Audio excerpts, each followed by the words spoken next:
Hello everyone. आज harmonic oscillator का second part हम लोग स्टार्ट कर रहे हैं, जिसमें ये फाइनल हार्मोनिक ऑसिलेटर का ये फाइनल वीडियो होगा, क्योंकि ज़्यादा क्वेश्चन था नहीं। जितना था ये पहला पार्ट, और सेकंड पार्ट में 25 तक खत्म हो जाएगा। ये पहला क्वेश्चन मैं लिया हूँ। जो आगे जो जहां तक हुआ था उसके बाद से ये CSR जून 2024 का क्वेश्चन है, और काफी इजी क्वेश्चन है। अगर इसमें आप लोग देखें तो इसमें क्वेश्चन पूछा है, the Hamiltonian for a one dimensional simple harmonic oscillator is given by this. The harmonic oscillator is in state this. ये स्टेट में दिया हुआ है। 1 और 2 आप समझ, first and second excited state है ऑसिलेटर का। लेमडा एंड न्यू और positive real constant. If the expectation value इसका ये दिया हुआ है, तो फिर बीटा की वैल्यू क्या होगी, ये क्वेश्चन पूछा है। तो हम लोग सिंपल, हम लोग ये लगाएंगे। साई ये टर्म, सॉरी यहाँ थोड़ा लिखने में मिस्टेक हो चुका है। ये है साई, ये हम लोग फाइंड आउट करने जा रहे हैं ना। अब हम इसको कैसे फाइंड आउट करेंगे, देखिए। ये इसको हम लोग, दो स्टेट है ना, तो एक बार दो आएगा, 1 1 के साथ, 1 2 के साथ, 2 1 के साथ और 2 2 के साथ। लेकिन हमें पता है कि जब हम x expectation value of x लगाते हैं सेम स्टेट में, तो ये वैल्यू जीरो होती है। तो ये भी जीरो हो जाएगी और ये भी जीरो हो जाएगी। मीन्स कि ये जो टर्म है कैंसल हो गया, और ये जो टर्म है ये भी कैंसल हो गया। अब बचा हमारे पास ये टर्म और ये टर्म। अब इस दोनों टर्म का हम कैसे करेंगे। मैंने यहाँ पे पिछले पार्ट में मैंने आपको फॉर्मूला बताया था कि एन और n+1, मतलब +1 टर्म अगर रहे तो हम लोग इस फॉर्मूला यूज करते हैं। ठीक है, क्लास में इसको डिराइव कराया जाता है, लेकिन अभी फिलहाल क्वेश्चन सॉल्व कर रहे हैं तो इसमें मुझे इस पे फोकस रखना है ना। और ये एक्स जो है वो रियल स्टेट है, कोई मोमेंटम में हमारा कॉम्प्लेक्स स्टेट आता है, कॉम्प्लेक्स आता है, तो कोई फर्क नहीं पड़ता है, 2 इधर रहे या 2 इधर रहे या 1 जो भी रहे, ये वैल्यू नहीं आएगी। ठीक है, हम लोग यहाँ से इसको बाहर ले लिए और इसको सॉल्व करें, ऐसे लिख लिख लिए। लिखने के बाद हम लोग इसको ऑपरेट कर दिए, ये आएगा और इसके लिए ये आएगा। करने के बाद हम लोग जो कॉमन टर्म था उसको बाहर निकाल लिए, ये बाहर निकाल लिए है ना। बाहर निकालने के बाद जो ये दो टर्म आया, ये हमारा क्या है, ये हम इसको हम लोग, जो दो एक्सपोनेंट के टर्म में, इसको हम लोग कॉस्ट टर्म में लिख सकते हैं। तो हम लोग कॉस्ट टर्म में लिखेंगे तो ये आएगा। और इसको थोड़ा सा सॉल्व कीजिए, क्योंकि क्वेश्चन के अकॉर्डिंग अगर देखिएगा तो इसको, जो एच कट बाई एम होगा वो बाहर है, तो उसको छोड़ के जो भी होगा वो बीटा की वैल्यू होगी। तो बीटा की वैल्यू इसको छोड़ दीजिए। और टू, देखिए यहाँ पे एम ओमेगा है, यहाँ पे ध्यान रखना है। तो 2 2 कैंसिल हो जाएगा, तो ये टर्म और ये दो टर्म, ये दो टर्म जो है वो बच के वो बीटा बनेगा, जो कि ऑप्शन ये मैच कर रहा है, ऑप्शन सी, है ना। तो ऐसे इसको हम लोग सॉल्व करेंगे। Next question. नेक्स्ट क्वेश्चन ये बहुत ही इंपॉर्टेंट क्वेश्चन है, और अगर इस क्वेश्चन को अगर देखा जाए तो ये हम लोग स्टैटिस्टिकल मैकेनिक्स में भी ऐसा कर सकते हैं, क्वांटम ना कर लेके स्टैटिस्टिकल मैकेनिक्स से क्वेश्चन।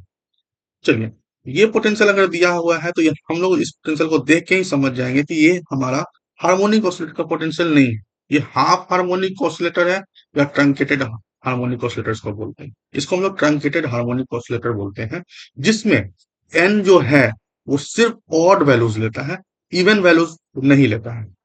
इसका भी डेरिवेशन है जो हम लोग क्लास में करते हैं। फिलहाल हम क्वेश्चन पे फोकस है, तो ये क्वेश्चन के लिए हमारा जो एन की वैल्यू आएगी 1 3 5 7 9 11, ऐसे करके जितने भी ऑड वैल्यूज है वहां से स्टार्ट करेंगे। जिसमें एन जो होगा, 1 जो होगा वो ग्राउंड स्टेट होगा, 3 first excited state, 5 second excited state, third 7 third excited state. यहाँ पे पूछा है number of particles in the second and third excited state, ratio n2/n3। Means E2 की वैल्यू जो हमारा सेकेंड एक्साइटेड स्टेट है, तो ग्राउंड फर्स्ट एंड सेकेंड, तो 5 जो होगा n की वैल्यू वो सेकेंड एक्साइटेड स्टेट होगी, एंड 7 जो होगा वो थर्ड एक्साइटेड स्टेट होगी। तो इसकी 11/2 h कट ओमेगा और इसकी 15/2 h कट ओमेगा। अब एक चीज को ध्यान रखें, ये जो एन जो होता है वो प्रोपोर्शनल होता है EI बाई केवीटी। अगर आप एक चीज को अगर देखें, जो पार्टीशन फंक्शन जो होता है हमारा स्टैटिस्टिकल मैकेनिक्स में, उसको हम लोग जेड से डिनोट करते हैं। और जेड भी जो होता है वो क्या होता है, e to the power minus beta EI, summation लगा रहता है। मीन्स जेड जो है वो प्रोपोर्शनल होता है इस पे, और बीटा को हम लोग 1/KBT लिखते हैं।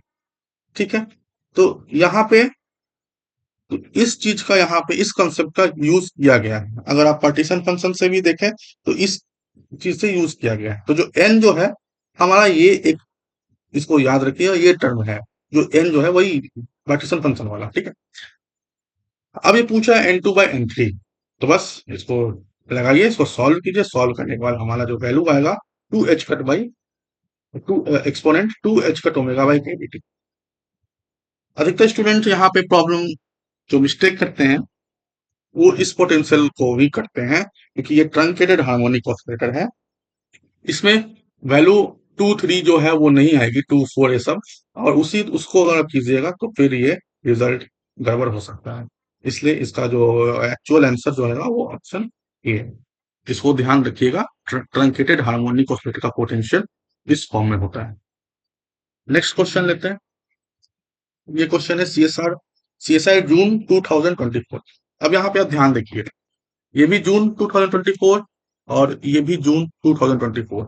मींस कि ये क्वेश्चन जून में पूछा था, ये भी सेम क्वेश्चन जून में पूछा था, और ये भी सेम क्वेश्चन जून में पूछा था। मतलब ये तीन क्वेश्चन हार्मोनिक ऑसिलेटर से आए थे, है ना, और जो कि बहुत ही सिंपल थे। तो मैं आपको क्वांटम का अगर फुल बात करूं तो मैं नेक्स्ट लास्ट में देखता हूँ कि लास्ट में बताता हूँ। पहले इस क्वेश्चन को सॉल्व करते हैं। इसमें स्टेट दिया हुआ है C0 जीरो स्टेट और C1 1 स्टेट। कुछ बोल रहा है कि C0 square plus C1 square जो है वो 1 है। इसमें वैल्यू निकालना है एक्स मैक्सिमम की। C0 की वैल्यू क्या होगी, मैं पहले ही बता चुका था आपको, पिछले पार्ट में ही बताया हूँ कि हम इसे सॉल्व करते हैं। अ, इसको हम लोग सॉल्व करते हैं क्या था, इस फॉर्म में, जो हम लोग बेसिक स्टेट बोलते हैं, है ना। तो बेसिक स्टेट से भी हम लोग इसको सॉल्व कर सकते हैं। और इसको जब हम लोग लिखेंगे तो ये A*B प्लस B*E, ये कॉम्प्लेक्स और एक रियल, ऐसा करके हम लोग लिखते हैं, जो हम लोग पिछले पार्ट में भी आपको मैंने बताया हूँ। तो इसको सॉल्व करने के लिए बस कुछ नहीं, मैक्सिमम वैल्यू के लिए भी हम लोग क्या करते हैं कि जो दोनों सेम रहे वो हमारा मैक्सिमम वैल्यू होता है ना। तो ये हमारा लीनियर कॉम्बिनेशन है बेसिस स्टेट का। तो हम लोग इसको लगाएं, लगाने के बाद हम लोग ये लिखें। ये लिखने के बाद हम यहाँ पे देख रहे हैं कि सारे रियल है, कोई यहाँ पे कॉम्प्लेक्स नेचर है नहीं, तो रियल होगा तो 2 C0 C1। ठीक है, मैक्सिमम के लिए मैंने पहले भी बताया था, पिछले पार्ट में बताया था कि ये दोनों सेम होना चाहिए। अब ये दोनों सेम होगा तो कोई दोनों में से एक, दोनों सेम हो जाएगा, तो ये 1 हो गया और ये 1, और इसको सॉल्व करेंगे तो C0 का वैल्यू होगा 1/√2। तो ये भी देखिए बहुत ही इजी क्वेश्चन था, CSI जून 2024 में पूछा गया था, जिसमें एक्सपेक्टेशन वैल्यू एक्स की वैल्यू मतलब पता करनी थी। तो ये, और C0 की वैल्यू से भी आप देख लीजिए 1/√2। ये आपको पता ही होगा, expectation value of h/2 omega होता है ना। और सेम ये मैक्सिमम मैक्सिमम के लिए हम लोग C0 करते हैं। ठीक है, तो ये था क्वेश्चन, CSI जून में पूछा गया था 2024 में। हम लोग आगे बढ़ते हैं। अब ये देखिए, 2025 में ये क्वेश्चन पूछा गया था, जिसमें बोल रहा है कि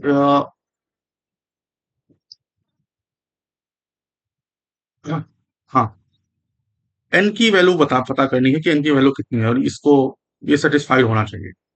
मैं बताया कि जो पी जो है उसमें आई का टर्म आता है, तो एक कॉम्प्लेक्स नेचर इसमें होता है, तो एक प्लस और माइनस होगा। मीन्स अगर 1 और 2 अगर मैं लिख रहा हूं, अगर उसमें तो माइनस है, माइनस होगा।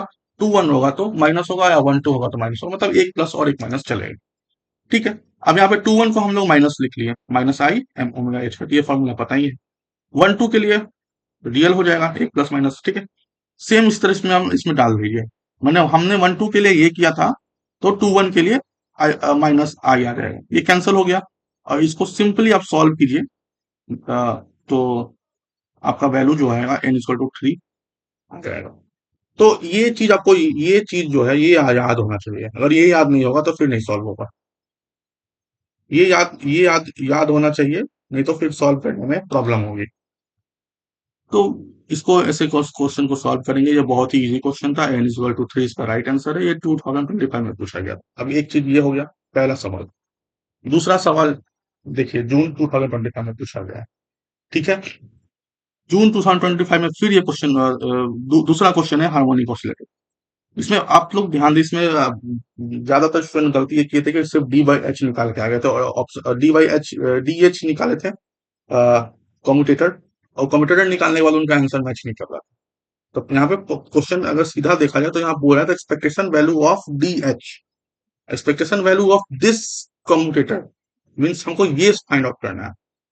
मैं यहाँ पे कम्यूटेटर सॉल्व करने के लिए मैंने पॉइजन ब्रैकेट यूज किया है। आप कम्यूटेटर से भी सॉल्व कर सकते हैं, मुझे ज्यादा ये इजी लगा तो मैं ये सॉल्व किया। कम्यूटेटर को पॉइजन ब्रैकेट में चेंज करने के लिए पॉइजन इक्वेशन पॉइजन ब्रैकेट में लिखें, इनटू आई एच कट करना पड़ेगा, तो ये दोनों सेम हो जाएंगे। अब इसको मैंने इस तरह से सॉल्व किया। अब यहाँ पे सिर्फ डिफरेंशिएट करना है, ज्यादा कुछ करना नहीं है, तो डिफरेंशिएशन इजी होती है। तो मैंने यहाँ पे कर दिया है। करने के बाद हमारा ये रिजल्ट आया किसका, commutator of D N H का। ठीक है। अब हमारा इसको हमें इसका एक्सपेक्टेशन लेना है, मींस कि अगर मेरा जो ई नोट की वैल्यू जो होती है वो मुझे पता है कि हाफ एच कट ओमेगा होता है, हम निकालेंगे कैसे एक्सपेक्टेशन इसका। ई नोट की वैल्यू मुझे पता है कि हाफ एच कट ओमेगा होती है। मींस अगर इसको हम लोग फुल फॉर्म में अगर देखें, फुल एक्सप्रेशन में, तो p²/2 1 काइनेटिक एनर्जी और half m omega square x square potential energy. अब इसका एक्सपेक्टेशन जो होगा वो हाफ एच कट ओमेगा होगा। मींस कि इसका जो है p²/2m और इसका दोनों का 1/4 एच कट ओमेगा होगा, तभी ये हाफ एच कट ओमेगा बनेगा। अब हम यहाँ पे जो मेरा दिया हुआ है p²/m, p² m का लिखिए क्या हो जाएगा, आप लोग खुद देखिए।